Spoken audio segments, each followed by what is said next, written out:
You're listening to audio from the Village Church, a community that's formed by the gospel and sent on God's mission, gathering weekly in the heart of downtown Hamilton, Ohio. For more information about the Village or to connect with us, you can find us online at myvillagechurch.com. Hey guys, we're officially going to start the family meeting. My name's Adam. I'm one of the pastors here. We're super glad that you're here. If this is your first time at a family meeting, would you mind raising your hand? Wow. All right. Got a lot of first timers. That's fantastic. So we're super glad you're here. We want to say some things on the front end to set up like why we do these things. And over the years, they've looked maybe a little bit differently. We try to get together at least 2 times a year, carve out some space where we can invite you guys into some things, share some numbers. So we'll fire up some numbers and some graphs, cast some vision, maybe challenge and invite you into some of those things. And so we really value this time, and thanks for having your lunch here after gathering. A couple of things on why we do this. We don't have business meetings. So the way that our church functions, we don't bring issues or topics, and then we all get together and we vote on those things. Depending on your church background, that may or may not be weird. If you've got questions about any of that, we're happy to talk about that, but we don't have business meetings. We organize and we talk about it. We are all, as a collective church, following the chief shepherd Jesus, and then we are elder-led. And so there are 5 elders, and you'll probably see some version of us up here at certain times, but we're elder-led, we're deacon-served. We have an amazing team of deacons. I don't 10s, 20s of deacons that are leading specific things and have responsibility over areas that serve us on Sunday morning, serve us throughout the week. They're leading global missions, local missions, they're community group leaders. We have an amazing set of deacons that serve this church. And then we're member informed. And so what that means is we have a high view of membership. We take that seriously. Our desire is that members, the folks that call this church their church home, would be connected, would be in community group, would be known, would know others, would be caring for one another, that they would be giving of their time and resources of what's going on and what God is doing here at the Village. The other thing that we take membership seriously, we're called as elders to shepherd the flock among us. That's really tough sometimes. Like, we need to understand who is the flock among us, and one of the ways that we do that is membership, so we take that seriously. And underlining all of that, we have no authority really outside of anything. Our authority comes from the trust that we have of the folks that call this place their home, and so we high value on trust. And so if you were to ask me, like, why do we do this? This is one of the ways in which we can continue to build trust with what we're doing here, be transparent, share things, invite you guys into those things so you can inform those things. So I'm going to hand it back over to Scott, who'll probably walk you through a high-level agenda, and then we'll get rolling. Cool. Thanks, Adam. Appreciate it. So we'll talk about normal, even though we don't have business meetings, we have meetings in which we talk about some business things. Right? Is that fair? So we'll do a couple of those things, number stuff. We'll get some updates on various pockets of Village life. We will have some time for you guys. If you have questions, an open mic time where you're welcome to pass the mic around, raise your hand. You're welcome to ask us questions, and we'll respond, maybe not answer, but we'll respond as best as we can to what you have to say. And then, do some quick hitters and then get out of here. So my hope is by 12:45-ish, we'll be out of here or whatever. So I want to start, Matt and Chad, if you want to come up. I want to hit on some numbers stuff. I will begin by talking about some Village numbers in general. Michael already hit on this during the sermon. Numbers are not everything. We are not a church that is striving for the 3,000 day, right? When all of a sudden, like 3,000 people just join the church. That is not our desire. Our desire as a church is to remain devoted to the Word and to one another and to the mission of God. If we do that for all of our days, no matter how big, small, whatever the numbers look like, we will be pretty dang happy. That said, numbers do matter. They are a reflection in some way of real people, some of those numbers, and they're also indicators on some level of how we're doing. And we get to ask questions about those numbers. You could have really good ones and be super spiritually unhealthy, right? Like we all know that to be true. And so just because numbers are good doesn't mean things are great. Just because numbers are bad doesn't mean things are bad. That being said, we do want to share with you some numbers about stuff or whatever. So that being said, Ryan, would you throw up the first slide on the screen here? Just a snapshot of kind of village life. Not me, the other by the number stuff, my slides. Sorry, dude. Hang on just a minute, chat. I'm going to go through a couple things real quick. If you don't have my stuff, it's okay. I can just like rattle through numbers. It's just more fun to look at pictures on the screen. That's all.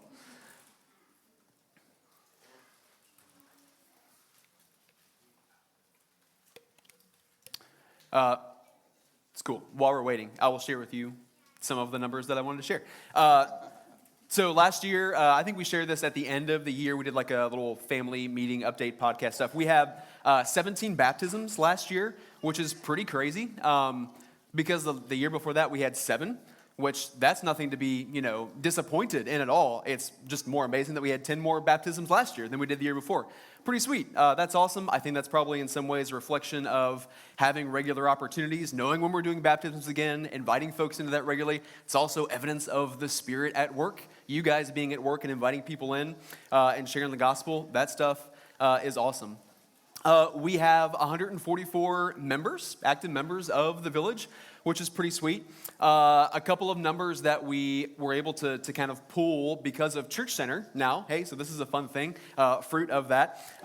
We have 147 people who are actively serving in a serve team, which is fantastic. I mean, that's crazy to have 147 people serving in teams. And that's not like, oh, there's 3 of those are one person serving on 3 different teams. That's 147 people who are serving in some way in the church. That's great.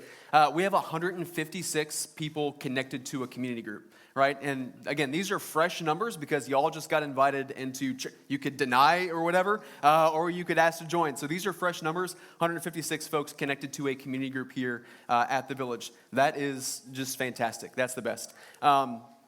We had, I did have some stuff about what Sunday attendance looked like. That may or may not be up on the screens. Ryan, is that a possibility or should I just continue on?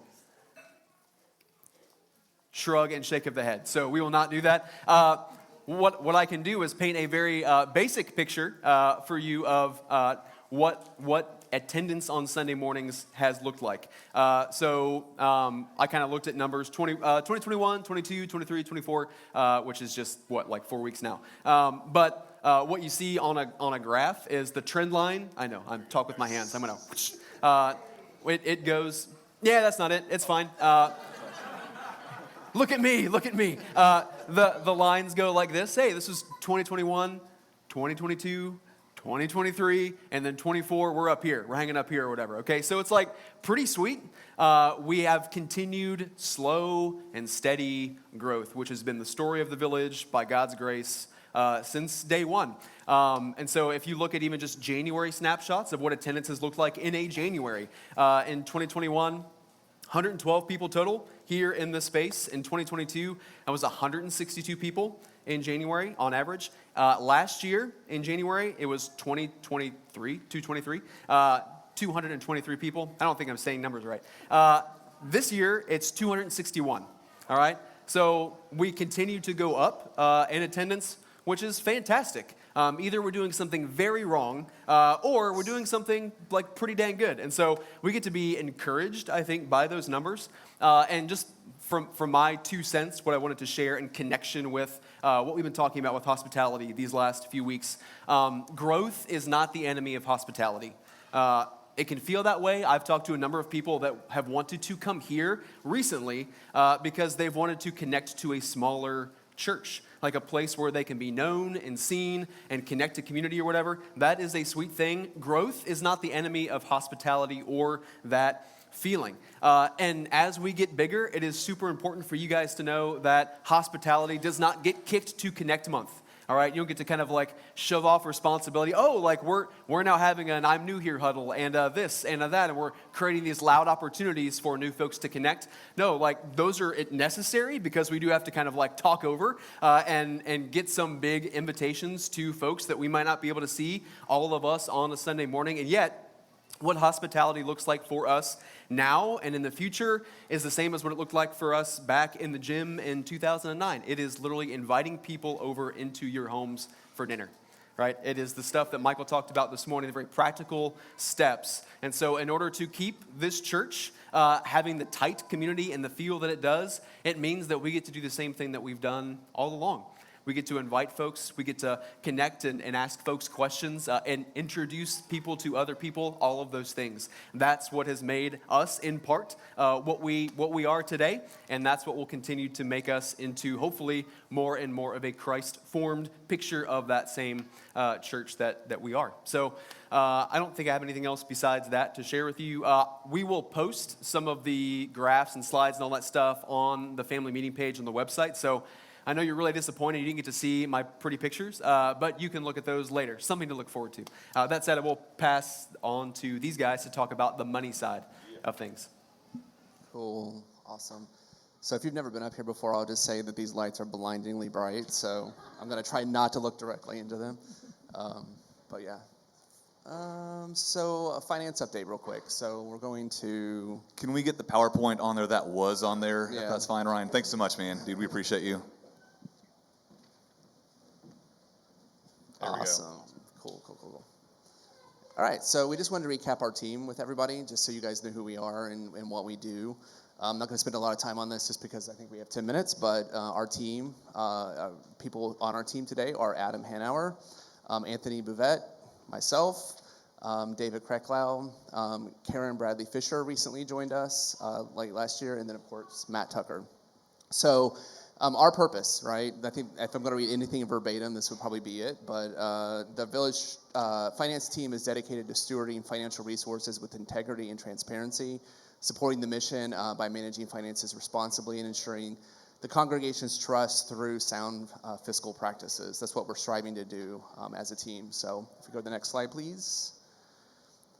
So out of, again, just maximizing our time here, I'm not going to dive into all these, but at a high level, these are the things that as a team we're focused on and trying to work towards, and that's budgeting, obviously doing that in a responsible way, managing our money responsibly, looking out in financial planning, like what does this year look like, what did the next few years look like, when we take into consideration the strategic mission that our elders are setting forth. So we're just focusing on that. Obviously, a part of managing our money is managing our expenses, so expense management. We're also doing financial reporting. There are compliance aspects of what we do as well, which, you know, we're obviously a nonprofit, so there's things that we have to take into consideration with that.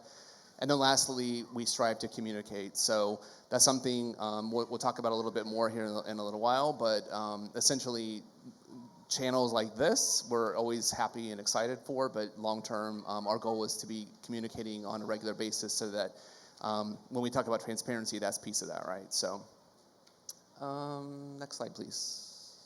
And Matt. I'll talk about the next couple just for a second. How the finances are structured is that I'm one of the pastors here. My name is Matt Tucker, and I get to help oversee a lot of that. The elders also oversee that, but I'm the one that kind of pinpoints that. Chad is newer as the servant leader of the finance team, and really thankful for him. And then we do have a team that he kind of read off to you. And so we just want you to know those faces, as we're not private behind doors, but you can ask any of us at any time questions, and we value your feedback and stuff like that. And so, man, if you have questions outside of what we're going to talk about, please hit us up, and anyone on this team should be able to answer a lot of these questions. But I just want to recap, as this says, 2023 briefly. Our goal is not to bore you, but also to make sure that you feel informed. And so that's kind of what we're going over today. Last year's budget, 2023, the finance team set it at $384,000. We got in some bigger gifts towards the end of December, and where we ended, by God's grace, was $421,000. So we ended well above our target, which is wonderful. Yeah, praise God. And thanks. We know this is his church. As a finance team, we do our best not to place our hope in money, right? Like that's not what's building this church. Also, we get to use money for the good of the church. And so, man, when we see extra come in, we're mindful to save and how to spend it and invest it back into the mission. So we're grateful for your generosity in that. The monthly average for last year was about $35,000, and we projected about $32,000. And so, man, you're very kind. We're thankful for God's generosity to us. There was a graph on here as well, which may be just a little harder to see, but what this is kind of telling you, and we will sum up some stuff, and you can read some of this, is that, man, we added a bunch to the budget last year, and by God's grace, we're able to meet and exceed in all those areas, from pay raises to the pastoral staff. We added, part-time positions with Kia coming on, huddle room revamp and all this stuff, and we might hit on those little more of those things. But what this chart will show you is that we were projected better. You can see kind of the trend, and we were above that, and so we were thankful for that. Ryan, could you go to the next slide, please? Maybe you're interested in this, maybe you're not. This is what we have in our accounts. We have one primary checking account. We just do this because we want to be genuine. We're not trying to hide the little that we have or the lot that we have. And so we hope that this builds trust as you get to see what we have. The primary checking account is actually really high right now because we have not paid salaries for this month because these come out at the end of the month. And also there is an HSA one-time deduction that is really pretty good size. And so that'll be about $30,000 coming out in the next 2 days. And so we don't run that high in our primary checking typically. We have a Village Savings Account, which will be for a lot of the expenses that we're talking about with the hospitality bar and stuff. We're using probably about 3/4 of that this year to invest back into the space and to grow hospitality and to be able to make it so other people can join with us. There's a benevolence fund, which we add to yearly, and that's for the needs inside and outside of this church. And there's a church planting fund, which that's not all of it, but we invest into missionaries and stuff, and that goes out monthly, but we also are preparing for a church planter, right, or to help with other churches as needed. So that's a fund that we are kind of slowly over time preparing for whoever God raises up amongst us to send out. There's an emergency fund, and that fund is 3 months expenses of like salary and building and kind of some operations. That's not everything. Like Chad talked about, our budget last year was $32,000, so that would obviously be more than that. Our budget this year, we'll talk about in a second, is more than that. So this is not a full 3 months expenses. Our goal is not to hoard in any way, but our goal is to prepare in case, gosh, something happens in the economy or something happens in the world or something happens where we send out a church plant and we need to tap into some of this money. And so this is 3 months of basic expenses to make sure that the basic stuff is funded. And then lastly on there is, that's it, I think right there. So I think that's everything. And so we hope that's helpful. I have one more slide. The next one, Ryan, if you would go to that one. This is for this year, our current trajectory, our current plans. I just want to invite you in a couple basic things, like Chad said, from a high level. Our goal for this year, what we prayed through and what we believe is accurate and what is doable, is to raise $414,000. We are not trying to put pressure on any one of you to give to this. And so we actually projected under what we received last year. So that way, if God blesses with over and above, we have options with that. But also we want to be very mindful that God might not give us what we got last year. And so we try to manage those finances to the best of our ability. So that comes out to needing about $34,500 per month. And so far for this month, by God's grace, we've definitely exceeded that already. And so lastly, a couple initiatives and projects. I'll read them from my notes.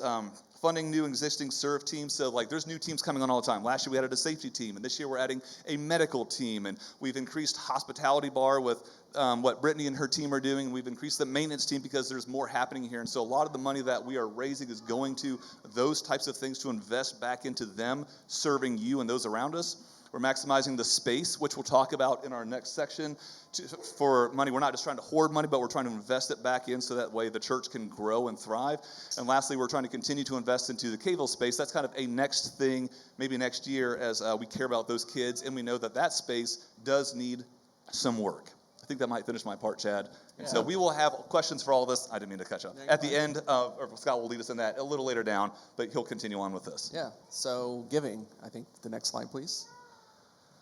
Yeah, so member giving recap here. So really quickly, I just like to preface real quick is that obviously we were talking about being transparent, and part of transparency is also talking about member giving and how this impacts our budget. And but as we get into this, in my mind, as I was thinking about this week, I think in my mind I was wanting to express that like Matt said, we're not trying to hoard money, and we're trying to also be responsible. And when we talked about our budget, we do feel like that's a conservative number when we look at trends. But obviously, all this happens with intentionality. And so, but with that being said, when we talk about member giving, this is not an indictment on your personal giving or how much you give or how often you give or how frequently you give. The reality of it is, and I'm not speaking for all of our leaders, but I do think that our team, we are consistently thankful and blown away by how generous the Village Church is. So again, this is just out of the spirit of transparency. We wanted to share this information with you. So what do we believe? What do our elders believe? We believe we give because God gives. Giving is a part of being a disciple of Christ. Giving is not as much about a dollar amount, but demonstrates what we really value, which, again, depending on how you grew up, some churches, they're very 10%, that's not our perspective. It's very much about the heart and giving according to your own finances and your own budget.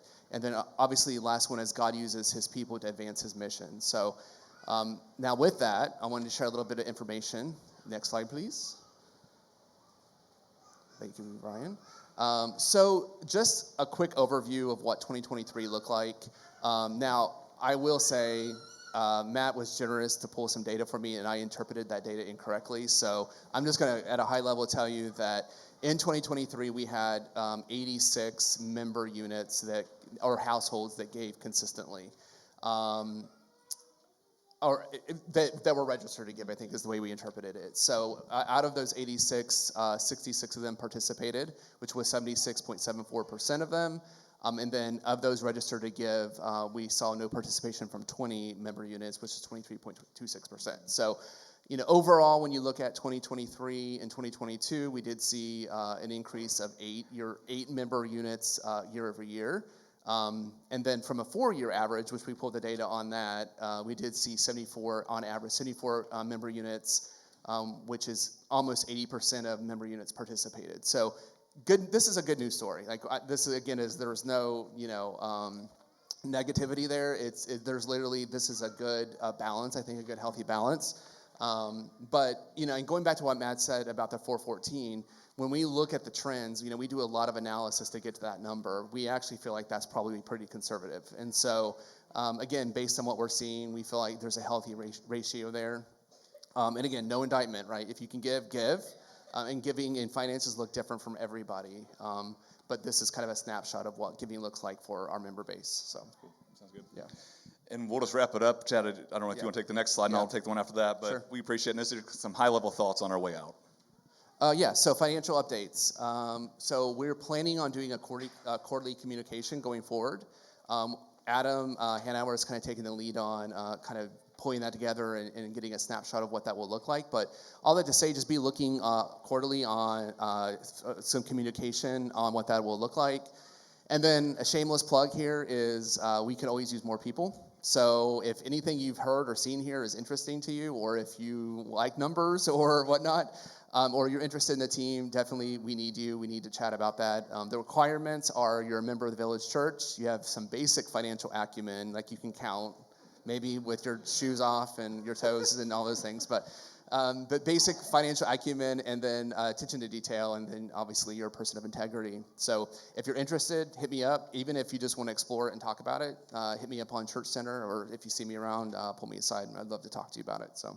Awesome. Thanks, Chad. And there's the last slide, 2 things to note, and then we are finished with this financial update part. Church Center, man, you all have done a wonderful job kind of just getting into there on a what's happening level, but also in regards to a finance level. Many of you have gotten over from Realm, where we previously gave, to Planning Center, to where we are housing all of our money, where we're housing all of our giving.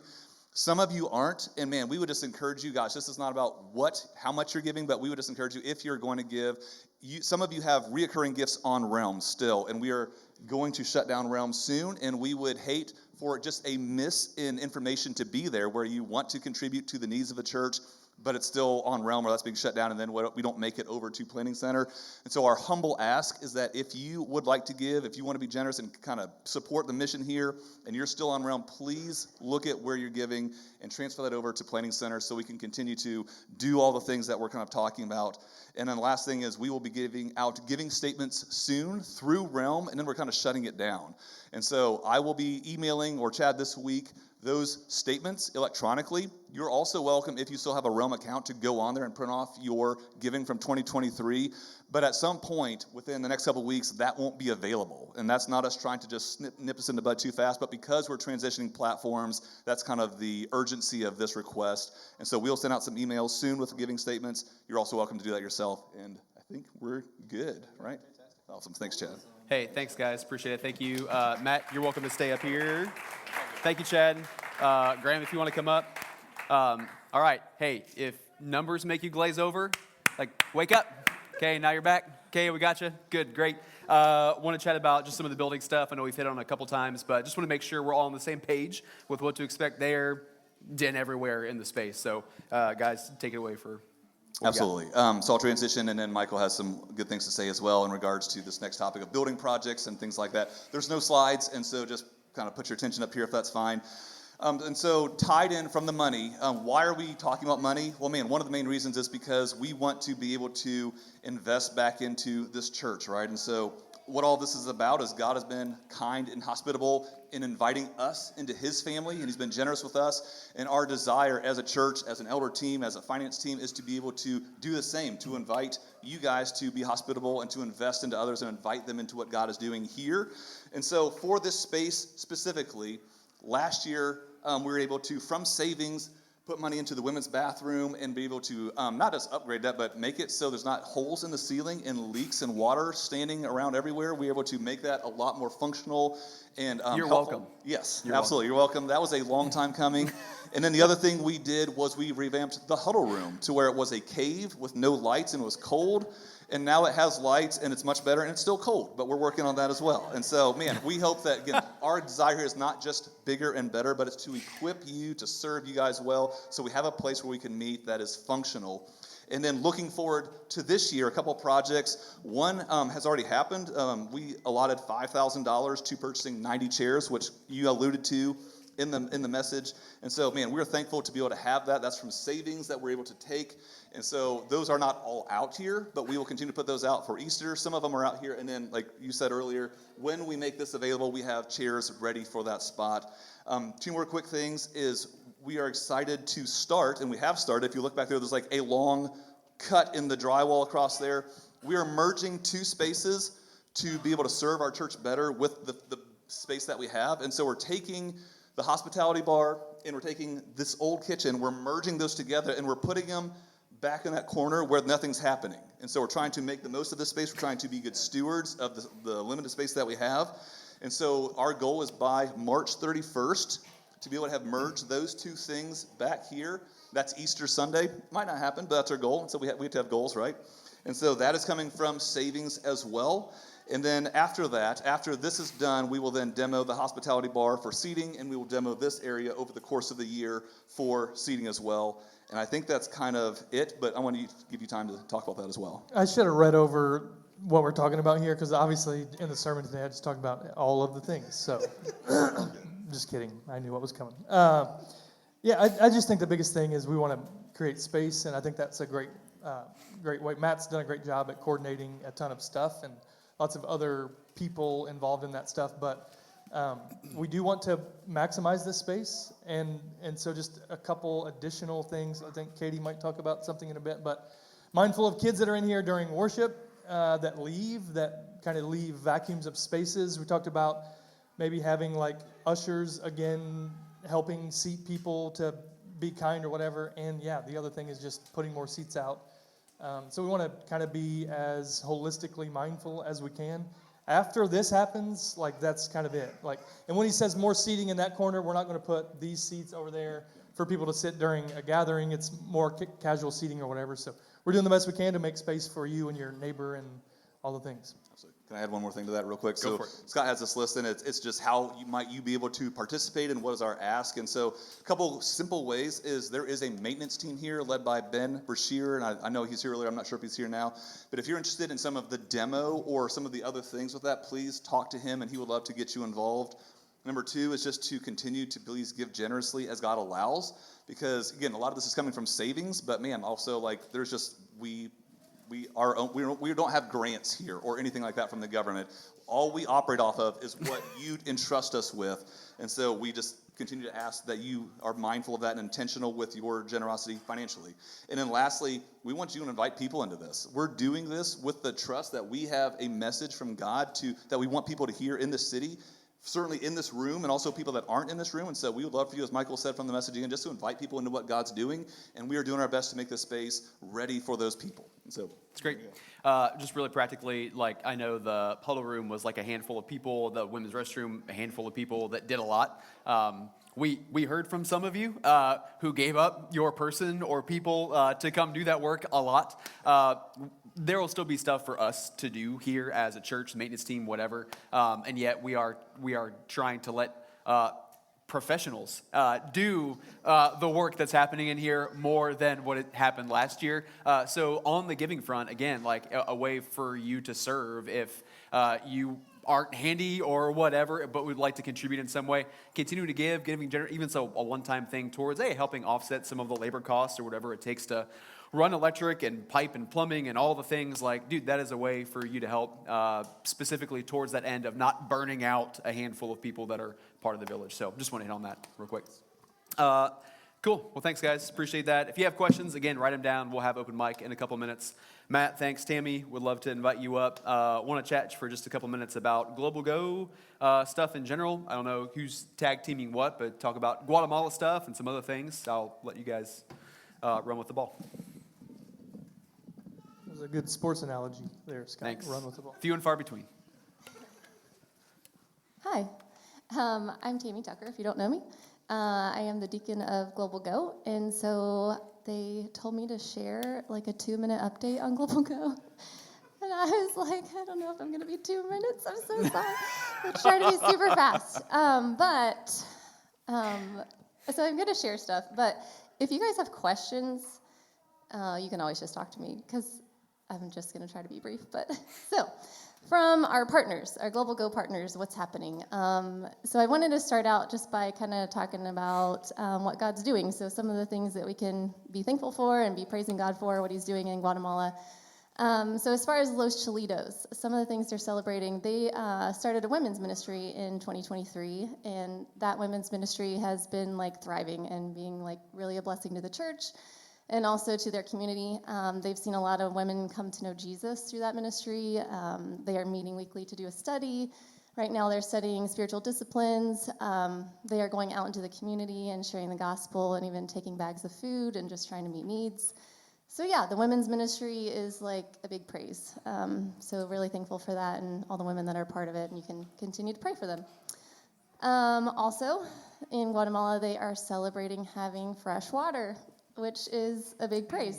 So they had a well, and they recently just got a large donation to get an industrial-sized generator, and that will allow them to have like a constant flow of water, which is a huge blessing. Before this, they were having to like go down this giant hill with buckets and go from this like natural aquifer that they had to fill their buckets and then travel back up this daunting hill. And we've done this, so They used feet. we know that it's a daunting task. But yeah, so it's definitely a big blessing for the village. Another update. You probably remember, well, if you were here, on Global Go Sunday, I talked about a child sponsorship program. And they are continuing to do that. So there is malnutrition in the village, and so they wanted to try to feed kids to help with that problem. So they are providing 2 meals a week. And Mitch just told me this past Wednesday they had 156 kids, which is a lot for their space. If you've been there, you know. And currently only 80 of those kids are sponsored, so there's definitely a need for sponsorship. If anyone's interested, I can get you information on that. But even if you can also just pray for sponsors, that would be awesome. And also, with that need comes the need for more space. So that is also something like we can be praying for them about as they have lots of kids. They're kind of outgrowing where they are, and Mitch is kind of trying to think about and pray about like what's next. How can we build on space to accommodate all this? So kind of some needs, some praises there. Switching over to Ginder and Noemi, they are other global partners. They are continuing their program with a church residency in Guatemala City. and kind of still praying through next steps, some of the things they kick around, and kind of praying through, should they go back to San Pablo where they were ministering before. They've also talked about planning a church where Mitch lives in Quilapa, and that church would then be kind of like a hub church / support church for some of the churches that they want to plant in the villages around Los Cholitos. So they've kind of kicked that around. So there's lots happening in their brains, and they're trying to, see what God would have for them. So again, just something that I want to invite you guys into, pray for them and for direction. And also, we are hopeful that Ginder and Noemi would maybe be able to come visit us, and possibly this year. So kind of working on that and thinking through that. And the hope is that maybe they would be able to do kind of a intensive training while they're here that would kind of support some of the goals of their current church residency program. So that's Ginder and Noemi. Then wanted to share a little bit about Global Go, like right here. So first off, just wanted to say thanks for everyone's involvement and response to a recent Global Go need that was like right here in our local context. You may have seen him today. His name is Roni. He is actually transitioning here from Los Cholitos. He actually went to the church there in Los Cholitos, which is crazy. We played soccer with him at some point while we were there, and now he's here. So you all were just super hospitable, and like we've been talking about, and through you all, we've been able to provide him some meals with a meal train, and that's set up through the end of February if anybody still wants to get in on that. We've provided some clothes, some groceries, and this is all thanks to you guys and your generosity, even some rent money. So yeah, just wanted to thank you all for meeting a local Global Go need. Also, lastly, I'm almost done. We have the 2024 Global Go trip right around the corner. So the first week of June, 8 of us will be going to Guatemala. So you will see some updates coming out on that. We're going to have a fundraiser just like we do every year, and that just kind of helps to alleviate some of the costs of the people that are going. And then also if you could be praying for us as we prep and prepare and plan, and we want to be, like Michael's been talking about, as we go into a new context, we still want to carry that same hospitality mentality. We want to grow in our love for another culture. And so, yeah, if you could just be praying for us as we prepare and plan. And I think Michael now had a little bit to share, too. You can say more. I don't have anything to say. I was trying to be super fast. You said 2 minutes. Like, Is there anything else you want to say? No, I think it's okay. I'll just start rambling if I do that. Like, it's fine. You get one ramble. Anything that you wanted to say? No. Okay. That's fine. Tammy does a great job at organizing that, and yeah, it's fun to collaborate and kind of figure out. Yeah, and when she talked about Roni being here, that was just that he happened to move to Fairfield from Los Cholitos, Guatemala. For real, that's wild. So, yeah, the one thing I would say is talking about church being the primary mission strategy of God's mission, like all of this stuff in Guatemala for us is not us doing anything. It's us learning and investing to the ends of the earth. And we're learners first when we go there, and we're learners leading up to the time that we get to go and we get to interact with them in lots of ways, which is really fun. But yeah, it's the local church being the local church. And we're just peering in and spending a week with them. That's what makes all that sweet. The child sponsorship, it's not like, oh man, it's through some national organization. No, it's we're helping them serve their community so that Christ might be known through the regular preaching and the taking of the Lord's Supper and baptism. It's the normal day in, day out life of the local church, like we looked at today in Acts chapter 2, or like we experience here and there. That's my favorite part about what we try to do globally. So. Cool. Good. Anything else you guys want to share? I did have that other part on there. Yeah. Go for it. So there's gospel eldership. So we do gospel eldership here. It's one of our favorite things, and many men have been a part of that over the years, which is awesome. The short of it is, I think end of last year, beginning of this year, just reflecting on kind of what God had allowed me to be part of and where He gets to use me and whatever. And I thought of a handful of relationships of people that are not connected in any way. But every time I talk to these guys, they're church planters or pastors in different contexts kind of around the world. Every one of them is saying the same thing, like, it's nice just to talk to somebody who cares, and it's hard, like doing this by yourself, and and figuring stuff out. And so there was a guy that I interacted with, I think, Facebook through some Acts 29 assessment or something in Nigeria. His name's Simon. Last name, can't even pronounce, have no idea. Chatted with him over the last year a handful of times. There's a guy in Zambia, his name's Blessing or Mapalo, and he listens to us regularly, and so he knows you guys maybe even, right? But there's a guy named Fukundo in Uruguay, and then a couple guys in Los Cholitos, and then a dude who moved from the United States. He's been living in Honduras for 10 years.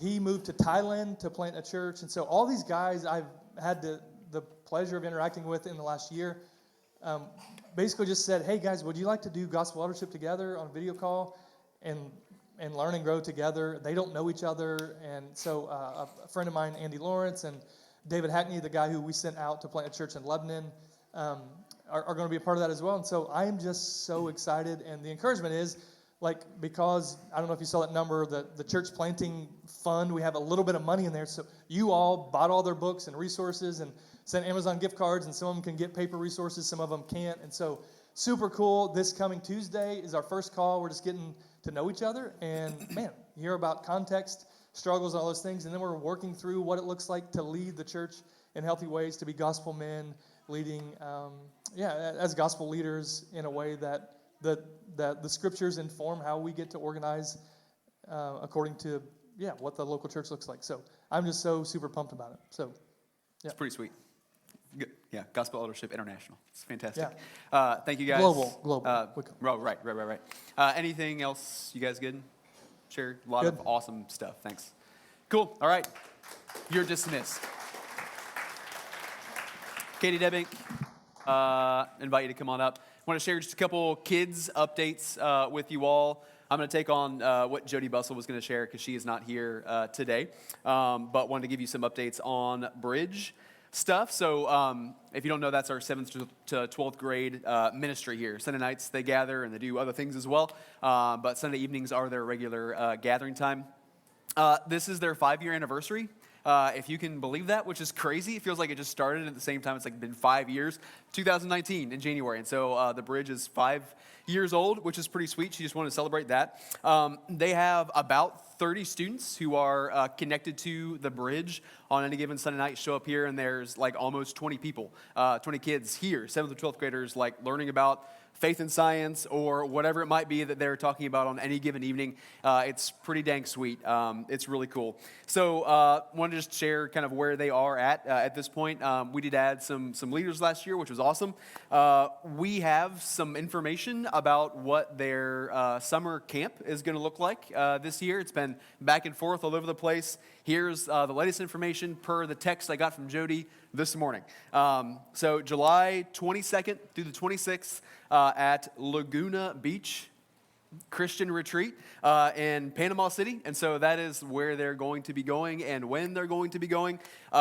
The cost is $430, which is not small. That being said, they're going to be sharing some fundraising opportunities, events, all those things to bring that cost down. And if you guys have any thoughts around that too, would be more than happy to chat with you about that. They will have a parent meeting soon about what that will look like, what all that entails, all of those things. So just a heads up if you are a 7th through 12th grader or are a parent of one, there will be some more information coming out about that here in the near future. But just want to share a little bit about stuff with the Bridge. It's pretty sweet. Super excited for them to do that. So Katie is going to share a couple things about K-Ville. I'll let her do that.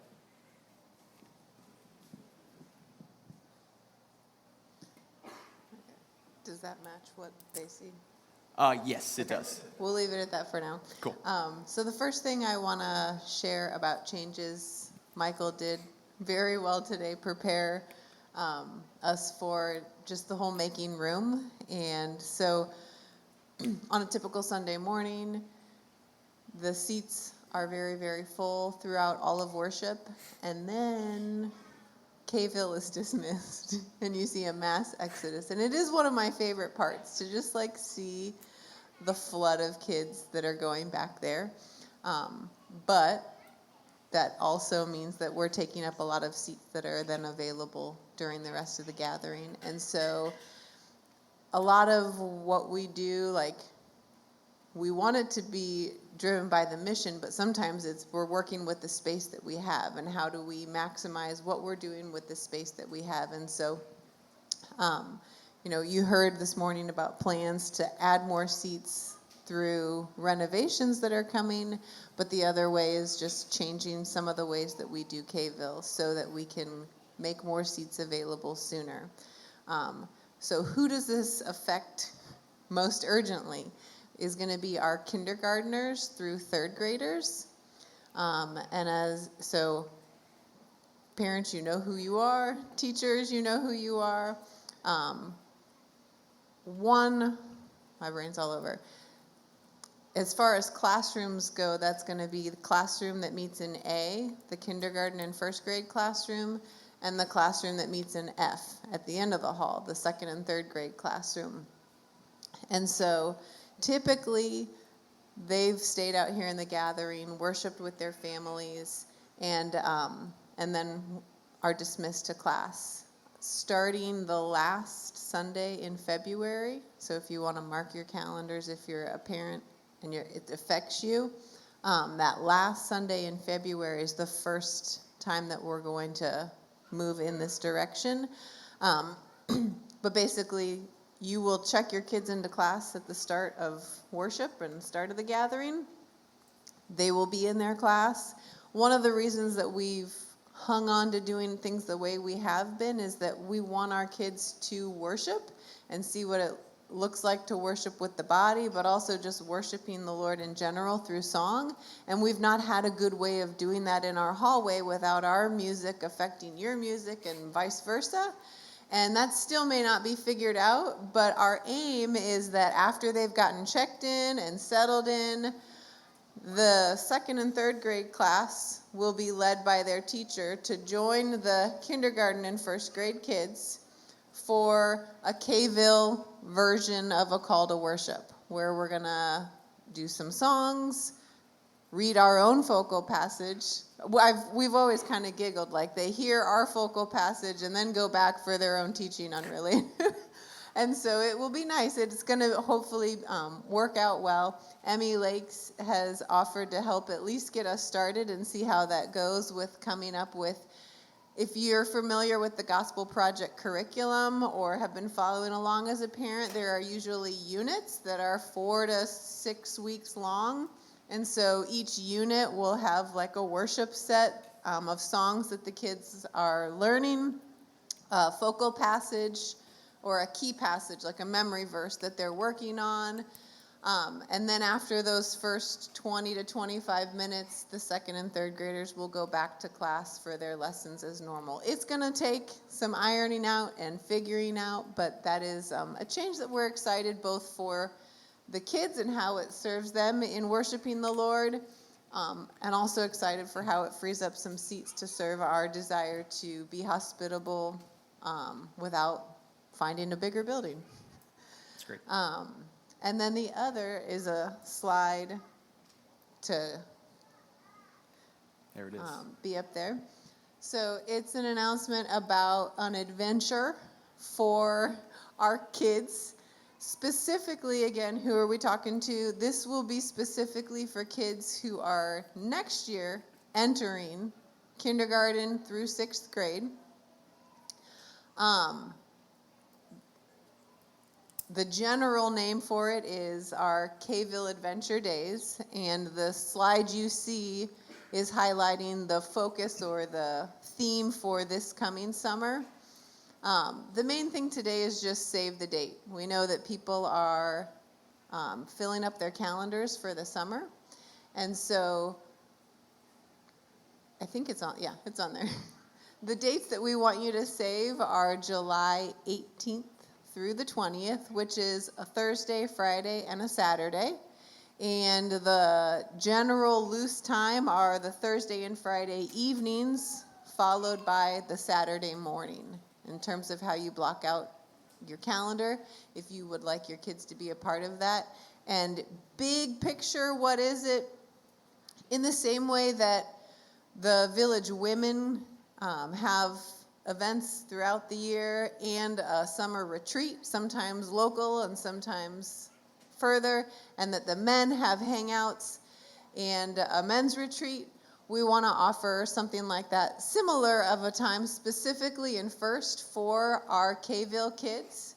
They are welcome to invite a neighbor friend, but we also know that our space is a little bit limiting, so this isn't a shout it from the rooftops, announce it, hand out flyers type of event, but a First serving our Kville kids so that they can gather together in a fun, engaging way to grow in gospel truth, build relationships with one another, and hopefully serve the local community, all in 3 days. So that's what you're saving that space for if your kids' ages fall within that range. It's great. Yep. Thanks, Katie. One of the cool things, too, is we know that is lots of work and extra work for volunteers to do that. And so we have coupled that timing-wise. That Sunday, so the 21st, is actually our village picnic. All right, so you don't have to worry about, okay, this, and then hop into Kville or whatever on Sunday again.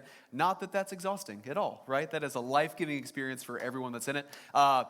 But that being said, we want to be mindful of that. And so it is both it's a weekend that will be celebratory. That Sunday should be alleviating some stress from all of our volunteers that particular week. And if we do have some visitors that happen to join us, it is a fun and easy way to invite them to then join us at the park for a fun day to get to know some of us. So, yeah, pretty sweet.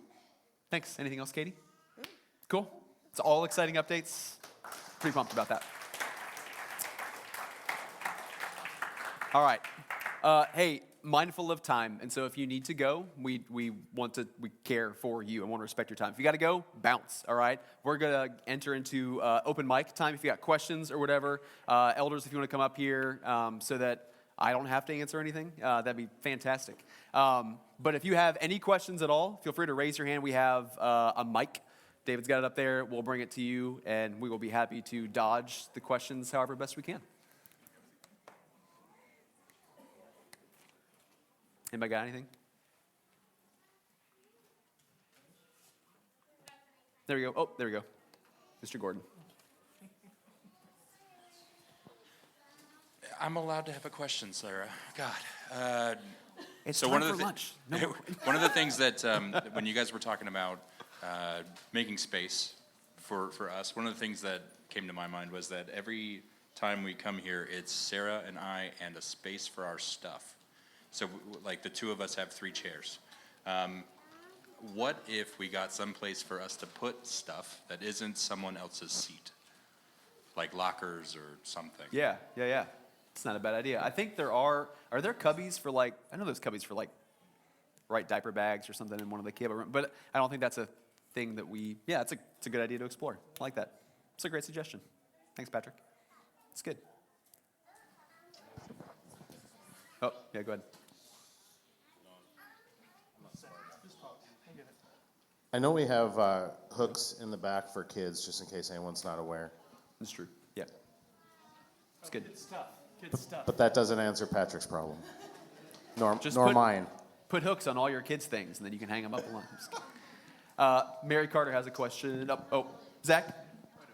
Zach, you got something, buddy? Yes, that's true. There is the ladder back there you can hang stuff on as well, coats and all that. Good point, Mary. Zach, did you have a thing? Go for it, buddy. Sorry, I did not see you. The lights are blinding. Chad wasn't lying. Excuses. So I was wondering, are we ever thinking about doing a second gathering because of the parking lot, logistically speaking, gets packed all the time. So I was just curious on that idea. Are we looking to do a second gathering? And I know I've talked about Matt, what is the future like for 210, or is it just we're going year by year basis on here or there or anywhere? I'll talk and you guys can look. So to preface, we had an elders meeting Tuesday, and that was one of the things we want to make sure there is alignment on and clarity on is how to think about growth and opportunities. And so I think I can say this, and again, correct me if I'm missing anything, is that we are not racing towards having 2 gatherings. That is Our goal is to make this space as helpful as possible for as long as possible, to have one gathering and to be like one body in a sense. We don't view two gatherings as wrong, but also our desire is that's not a growth strategy for us. That's not something that we are desiring for tomorrow. That's not also ruled out. Is that helpful, or do you have anything with that? TBD, yeah, we have considered that. If any church growth strategist walked into this room on a Sunday, he'd be like, or he or she would be like, hey, you are fools to not have two gatherings. And we would be like, hey, thanks for that. That's what we'd say. We do want to be philosophically aligned, theologically aligned around what that means, and there's lots of stuff in there. It's a really easy thing, just like multi-campus. Hey, just throw another campus out. And okay, well, you get to, it's not that simple, and so we want to be strategic and thoughtful, and so we don't have answers. I think not racing to it is a great way to say that. Some of it is practical. We don't want to kill volunteers, but we also know that we can overcome that, and so we want to get it right on the other side of things. And man, I'm super glad. I mean, I think we've had chats around here. My prayer is that God would force us to figure it out. And so I think maybe that's what he's doing, and that's pretty cool. So, Yeah, I mean, when you look at the trend lines going up, like that's not a race towards, knock down all the walls. That, like our hope, our prayer as a church planting church would be that our first thought is, okay, like there might be a church plant that God is bringing and building and growing here. And so that is probably like the most desirable option on the table, is not to split things, do extra, but like for us to be able to plant a church out of here. I think that's the heartbeat of the Village since day one. And so, yeah, that is like probably top of mind, the thing that we get to be praying for. And by we, I don't mean just us, but you guys. You guys get to be praying that God would be raising up not just leaders, but people, healthy members who might want to be a core group to go and plant a church somewhere else as well. So as we see numbers grow and all that stuff, like that's not just, hey, here's more money for like a bigger building or two gatherings, but like that is also God hopefully leading us towards multiplication. That's the hope and desire there. So for sure. As far as the building, we were, I think, open at the end of last year. We spent 6 months last year looking for stuff. There are things out there. We didn't go looking, say, we need a building that's under this amount of money. We said, like we talked to a realtor, talked to city leaders, hey, we would like a building that meets these requirements. And if we had $10 trillion, the building didn't exist at that time. And so it wasn't even, we didn't even get to the money conversation. It was like, well, and so we're going to spend a little money in this space and be here for at least a couple years. And talk to the owners of this space, and so it is. Yeah, so it's good. Thanks, Zach. Questions? Anybody else have anything? Any questions about anything that we shared or didn't? Oh, yeah, John Bell.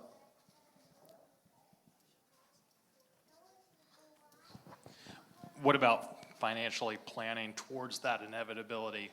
Yes, it's in the future, but if we're preparing now, we might be prepared for that building when it does exist.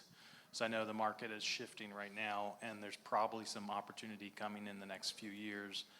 How are we preparing for that opportunity? Or is it that we're going to split first, right? We're going to do a church plant first, or are we going to say, hey, when that opportunity comes, we're prepared?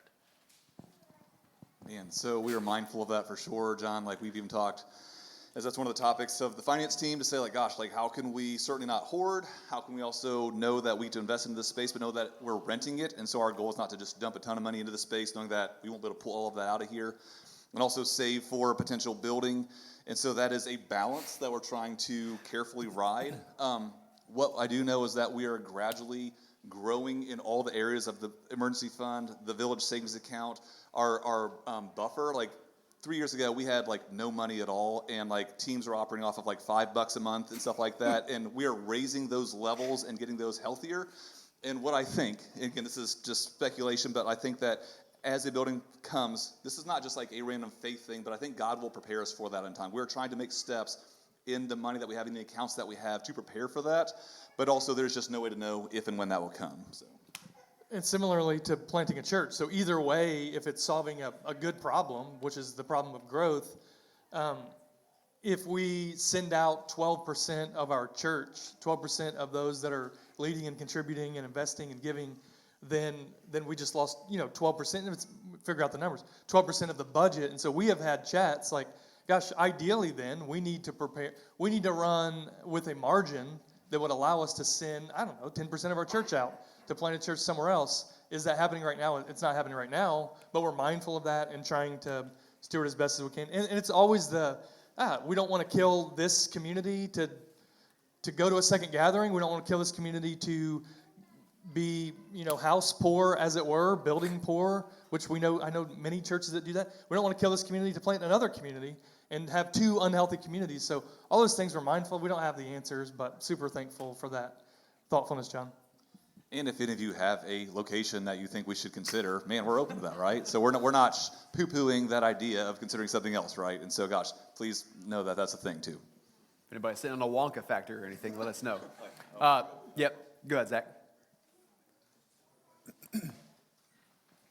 Is that parking lot behind the church still usable, or is that like you park in there and you get towed ASAP? I've talked to Community First when we were doing when the parking lot was redone. So that's the front of our building. That's where we normally park. On the back side, yeah, there's no one there on the weekends. They told me with their mouths at one point. I didn't get it in writing. If you park there and get towed, let us know. We can chat about that. Cool. Any other questions? This isn't the only time that you can ever ask us questions for the next 6 months, but anything for the good of the group? If not, we will move towards closing. Going once, twice, gone. All right, a couple just quick hitters. Once again, Realm is closing. Close your own accounts, stop your giving, do all of that stuff, move over to Church Center, do that, please. Thanks to everybody who's already done that. Connect Month is coming up next month. Just be mindful of new folks. Invite people, encourage people to attend those things. We will be starting a new series in 1 Samuel next week. That'll take us through most of the year. Super pumped about that. And later this year in October, we will be celebrating the village's 15th birthday. So we are not planning the party. Kia is helping to plan the party in large part. And so it will actually be fun because she's involved. All right, just want to give it over to Graham and Cricklow to close our time together. I've said enough about hospitality and all the things for the last 4 weeks. I feel like I could say more. I just want to read 1 Thessalonians 1:8, just kind of, you may be mindful of this. But being affectionately desirous of you, we were ready to share with you not only the gospel of God, but also our own selves, because you had become very dear to us. Man, that informs the way that we live together with one another. And I hope that informs, along with all this stuff we've said this month, how we interact with those who are not yet a part of our lives, this family, the kingdom of God, your group, your family, your home, whatever. We share with them not only the gospel, but our lives. That's what we get to do. Cool. All right, David, buddy, would you mind just close us out? Yeah, my pleasure. So yeah, once again, just thank you for coming, everybody. It's always great to be here with you. Let's pray. Holy God, thank you for this incredible body of people, and thank you for your goodness in all that we do, for the many who serve, the many who give, the many who lead, just the mercy and the love for one another, the meal trains, all the things, just for such a group that follows after Jesus. Thank you for good problems like lots of children growing and just trying to figure out how to handle all the seats. God, we thank you for being good to this church for so many years, and we just continue to ask you for more grace as we continue forward the mission in this city and throughout the world. We love you, immortal, invisible God, King of Kings. Thank you, Jesus. We praise your name. Amen. Amen. Thanks, guys.